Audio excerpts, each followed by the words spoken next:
Hello there and welcome. I want to congratulate you for taking part in this program, Thinking into Results. Do you know, you probably think this just has to do with your work, but it really doesn't. This has to do with your family. It has to do with your social life, your health. It has to do with your life. I began studying this material close to 50 years ago. My life has changed so dramatically. I live in a healthy body, I'm happy, I'm wealthy, I have friends all over the world, and I have business all over the world. And it's all because of this material. You have absolutely no idea where this is going to take you. And when we talk about results, let's understand this. It's what we think that ultimately manifests as results. And that may seem like a bit of an exaggeration or maybe even a fairy tale to you at this point. But as you start to study it, you're going to realize it's not an exaggeration and it's not a fairy tale. It's real. So take this program seriously. Your leaders are going to give you something that you're going to be grateful for the rest of your life. I am forever grateful every day to have this information because you see, I'm in charge of me. I'm in charge of my world, and you're going to take charge of your world. You'll no longer be a victim of circumstance or a victim of any kind, because you're going to take responsibility for your life and the results you get. We never have to blame, we never have to look at anybody else, and we are in control of how we think, how we feel, how we act, and therefore the results we get. You're going to start loving how you spend your days when you've got thinking into results in your pocket and in your mind. Enjoy it. Hello, I'm Sandy Gallagher, your partner on this journey, Thinking into Results. When I first met Bob Proctor, I was already a successful business attorney, and I thought my life couldn't get much better, but it did. My life has expanded dramatically. I've learned a lot from Bob since we first met. He got me to shift my thinking and see the relationship of my mind to my behavior and my results. Bob Proctor is widely considered one of the greatest teachers in the world on the topic of human potential and growth. He's worked with many of the top companies around the world, from banks to airlines to insurance companies to computer giants like IBM. Working with Bob generates phenomenal results. One of the most valuable concepts that Bob taught me is the importance of setting goals. Not just any goal, not a goal you know how to achieve. I'm talking about a goal, a dream, a vision, something you know, in fact, is beyond your experience today. Because the true purpose of a goal is to help you grow in your awareness of yourself and of your team. What are your dreams? What are your aspirations? What are your goals? Let's see how you can begin thinking in a new and powerful way and begin discovering your true purpose in life. Are you ready?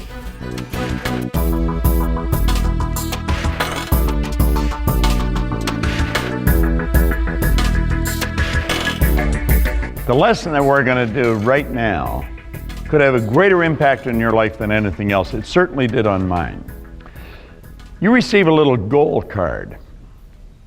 This is where you sit down and write out what you want on a card. And then you carry it loose in your purse or your pocket. Now on one side we've got here, change is inevitable, but personal growth is a choice, and it is.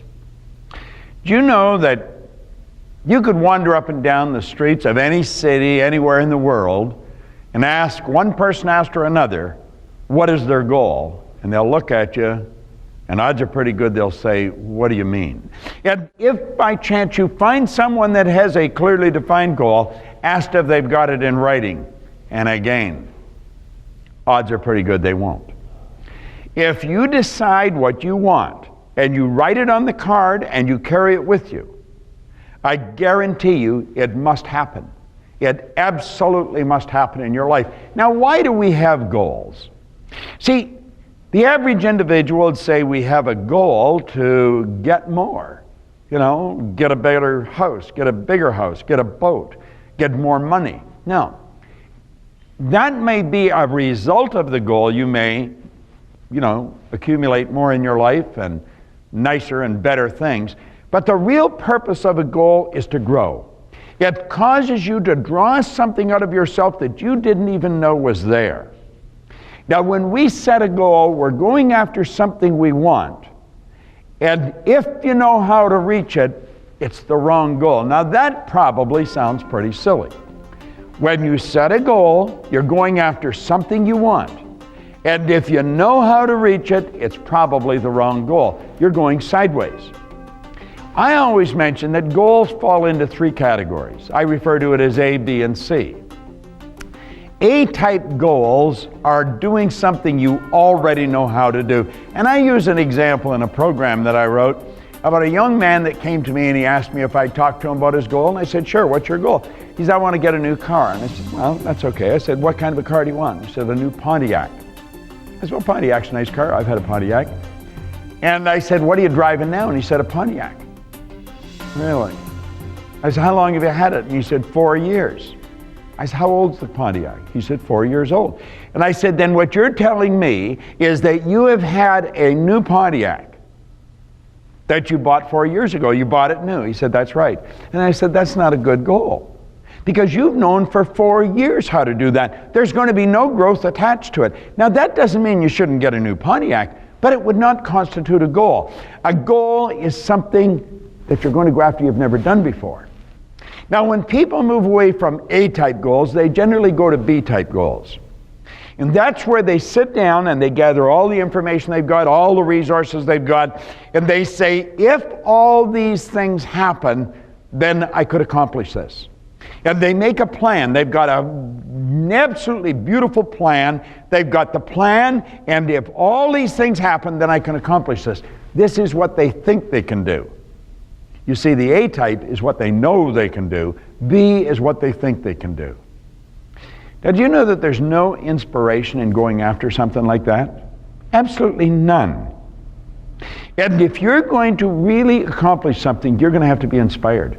You're going to have to pull on something that you haven't pulled on before. I mean, it's going to have to come from inside. See, people go after B-type goals, they get going and they get bored, they're not inspired, and so they quit, they give up. Now, the C-type goal is wants. And what you want, I'm talking about what you really want. Most people say, I don't know what I want. I don't believe that. I think you do know what you want. I think you're rejecting it before you give it any serious thought. To decide what you want, you've got to sit down and totally relax. And then you have to let your imagination wander. When you're going after wants, you're dealing with fantasy. See, the one, you're going after what you know. The other one, you're going after what you think you can do. And the wants is fantasy. Now, we have been conditioned as kids that fantasy is just for little kids. You don't fantasize. You've got to know how things are going to happen. But you see, you and I are the only creature on the planet, so far as we know, that can fantasize. Ed Hillary fantasized that he would stand on top of the world and he climbed Mount Everest. The Wright brothers, a couple of ordinary bicycle mechanics, they fantasized they'd introduce us to a new kingdom, and they did. Now think of this for a moment. What do you fantasize? See, as a little kid you could fantasize, and your mother and dad let you do that because it got you out from under their feet. You'd sit down in front of the kitchen cupboards with pots and pans, and God knows only what you did with it. But then you went to school. Bob, pay attention. You see, your mind's wandering. Will you quit looking out the window and listen to what I'm telling you? And you see, we'd get punished, and pretty soon we stopped fantasizing. We put our imagination away and we stopped using it. Do you know, Napoleon Hill said the imagination is the most marvelous, miraculous, inconceivably powerful force the world has ever known. Don't you find it strange that we have great, huge companies, big multinationals, with small creative departments? We have people wandering around and say, well, I'm not really creative. Writers are creative, musicians are, but I'm really not creative. Everyone is creative. Creativity comes from the root creator, which is within. Everybody's creative. It's a matter, are you expressing your creativity? Well, don't let people steal your dream. When you sit down and decide what you want, you won't know how you're going to get it. The fun is in finding out how you're going to do it. When I set a goal, if it doesn't sort of scare me, I know I'm on the wrong track. See, if you know how you do it, you're going to go sideways. You've got to build a fantasy. You take the fantasy and you move it from fantasy to a theory. You keep playing with it. And you go from fantasy to a theory, and you take and you build an image, and just follow the pyramid that we've got here for you, and you turn it into a theory. Now that is when we're giving our fantasy some serious consideration. We're starting to use our reasoning mind, and we're starting to give this some serious thought. Now before we can turn the theory into a goal, we have to ask ourselves a couple of things. Am I able to do this? Am I able? Well, if we believe everything we've been taught by both science and theology, the only two sources of reference we have to go to, we have deep reservoirs of talent. We have infinite potential. Absolutely, I'm able. I don't know how, but I'm able. The second question we have to ask, am I willing? Am I willing to pay the price? Am I willing to do what I have to do to get to where I'm going? See, Ed Hillary had to go to Nepal in 1951, in 1952, and 1953. No one had ever been to the top of Mount Everest. Everyone in the world told him it couldn't be done. Anybody that tried died. But he kept going back. He was willing to do whatever was required, and he got to the top of that mountain. Have you any idea how those two young bicycle mechanics, the Wright brothers, were ridiculed? Told to quit wasting time? Have you any idea how many times people laughed at Edison when he said what he was going to do? He was going to make this incandescent light. Do you know he failed about 10,000 times? He was willing to do that. See, failing at something doesn't make you a failure. You're only a failure when you stop. You could ask, am I able to do this? Yeah, I'm able. Am I willing? Yeah, I'm willing. I am willing to pay the price. At that second, your theory turns into a goal. Now, as you get emotionally involved in the goal, you're going to find that your emotional involvement is going to change your behavior. Yet you're going to find as your behavior changes, the results start to change. And your theory turns into a fact. And once you reach the goal, it turned into a fact. That puts you in a position to build bigger and better fantasies. Now, let's back up a bit. How do you decide what you want? See, that's a pretty big idea. You've got to sit down as an individual and start writing all your wants down. Make it a shopping list. See, I think there's two goals people should have. They should have a personal goal, and then they should have a corporate goal. You might want to sit down with your peers in your department and say, what could we accomplish in this department? It could be the sales department. It might be, as a group, collectively, take the sales to a point that would shock the executives in the company. Yet could be in the machine shop. Let's make this place the most effective machine shop in the world. Yet could be in the accounting department. Let's make sure everything's right on tap. They're goals. And as we work towards them, we unify our energies. We work together, but we're working towards a point. See, when people are working towards something, they're alive. If they're just working, they don't have any fun. So we've got to sit down and we've got to decide, what do I really want? And start to make a list. You're capable of doing anything. And what we're really doing is raising our level of conscious awareness. And you're going to find when you decide on the thing on the list that you want more than anything, that becomes the star you're shooting at. That's what's written on the card. That becomes the goal. It might be an income, it might be a position, it might be a new home, it might be a trip. That becomes the goal. Yeah, that's what you work towards. And you're forever trying to become more effective so you can raise your consciousness and you become aware of how to do it. It's the same in a department. We have a masterminding session, a brainstorming session. How can we make this department more effective than it is? Now, you're going to find possibly someone say, well, I'm not doing that. Well, then that's okay. They're not part of the group. Don't let another person dictate how you're going to live. Don't let conditions or circumstance dictate. It has nothing to do with what's going on outside of you. It's what's going on inside. George Bernard Shaw said that people are always blaming circumstance for where they are. He said, I don't believe in circumstance. The people that get on in this world are the people who get up and look for the circumstances they want, and if they can't find them, they make them. So you absolutely refuse to let anything that's going on outside stop you. Do you know, there's a cute story about the Maharishi and yoga when he was taking his transcendental meditation to the world. or planning to, someone asked him, well, where's all the money going to come from? He said, wherever it is right now. See, nothing's created or destroyed. If nothing's created or destroyed, everything's already here, if not in one state or another. The way to fly airplanes has always been here. Internet, it's always been here. We just weren't aware of how to do it.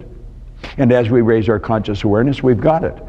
Nothing is created or destroyed. All science and all theology have taught us that for years. Now, when we really start to understand that, we live in an ocean of motion. We're living in a constant evolution of change. But remember when I said personal growth is a choice. You've got to have a goal. You've got to wake up in the morning and get excited. I'm working towards my goal. That's what I'm doing right now, is I'm creating this program with you. I'm working towards a goal. I have a business partner, Sandy Gallagher. She wants to build this worldwide, the corporate division. And so that's what we're doing. That's what we're working towards. That's why we're spending time here right now, building this program. So help you. See, the only way to reach the goal is to provide greater service. And as you provide greater service, you're going to grow. You're going to move ahead. Things inside of you are going to start to happen. An individual that doesn't have a goal is lost. They don't know where they're going. Can you imagine going on a trip and you don't know where you're going? Somebody say, well, where are you going to go? I don't know, west. Where? I mean, you could be going around the world and just going around the world and around the world. Well, where are you going? I'm going west. Well, when you get there, you still can go west. Imagine driving out of your driveway. You've got no destination. Which way would you turn? You see, we're goal-seeking organisms, every one of us. Have you ever watched a little baby? The baby's goal is to walk. It falls, it bangs its head, it cries, it bleeds, but it doesn't stay down. It gets up and it gets going. And pretty soon it's, look, Ma, I'm walking. Then they get on a bike. And the trick is to balance it, learn how to ride. Pretty soon it's, look, Ma, no hands. But you know what your goal is? Your goal, your real purpose in life is to grow. You want to sit down and ask yourself, what do you really love to do? That's what you're going to get good at. That's what your purpose is going to be all about. That's what your goal is all about. Move toward what you want. Have a personal goal, have a corporate goal. Now, your personal goal and your corporate goal in your department should be consistent with the corporate goal that the executive team set. So you want to make sure, as you go towards the big one, that all your little ones will fall into place. And I guarantee you, you'll set something on fire inside of you that there's nothing like it. Goal achievers are productive individuals. They're happy, they're productive, they're prosperous. They're the ones that make the world change. Don't listen to people that tell you why something can't be done. Don't listen to people that tell you the economy is controlling them. You control the economy. You're God's highest form of creation. Steve Bowe, who was a vice president with the Metropolitan Life Insurance Company, said one time something that I have never forgot. He said, God's gift to us is more talent and ability than we'll ever hope to use in our lifetime. Our gift to God is to develop as much of that talent and ability as we can in this lifetime. I like that. You might want to take and memorize that. It's done me a lot of good. Now I've shared it with you. Set your goal. Get it on your card. Bury it in your mind. Tell yourself, I'm able and I'm willing, and then go and do it. This is Bob Proctor. Thank you. I'd like to congratulate you on taking this first step towards thinking into results. Now that you know a lot more about setting goals, the right kind of goals, what do you do next? You take action, because that's where the learning really begins. Without action, goals are just fantasies. So sit down with your coworkers, take some time and ask them, if we had all the resources we needed and there were no limitations or restrictions, what would we want to accomplish together as a department? It's really a great opportunity to collaborate and be creative, because everyone wins by coming together for a common goal, and everyone soars when those common goals are big, worthy goals. So good luck, and I'll see you at the next lesson.